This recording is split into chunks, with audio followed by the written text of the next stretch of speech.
Hello everyone, কিভাবে একটি Binance account delete করবেন চলেন সেই নিয়মটাই আপনাদেরকে দেখাই। প্রথমে বাইন্যান্স অ্যাপে চলে আসবেন। আসার পর উপরে বাইন্যান্সের একটি লোগো দেখতে পাবেন, এটির উপর একটি ক্লিক করবেন।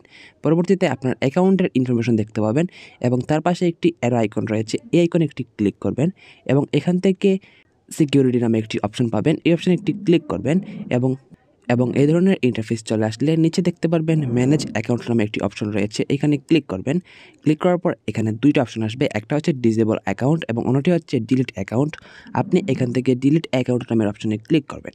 ক্লিক করার পর এখানে রয়েছে ডিলিশন রিজন, অর্থাৎ আপনি কী কারণে অ্যাকাউন্টে ডিলিট করতে চাচ্ছেন সেই কারণটা দিতে হবে। আপনি এখান থেকে যে কোনো একটি কারণ দিয়ে দিবেন। দেওয়ার পর কন্টিনিউ অপশনে একটি ক্লিক করবেন। পরবর্তীতে আবারও কন্টিনিউ অপশনে ক্লিক করবেন এবং আপনার বাইন্যান্স অ্যাকাউন্টে একটি ভেরিফিকেশন কোড পাঠানো হলে সেই কোডটি দিয়ে দিবেন এবং আপনার বাইন্যান্স অ্যাকাউন্টের পাসওয়ার্ডটা দিয়ে দিবেন। দেওয়ার পর কিন্তু আপনার বাইন্যান্স অ্যাকাউন্টটি ডিলিট হয়ে যাবে।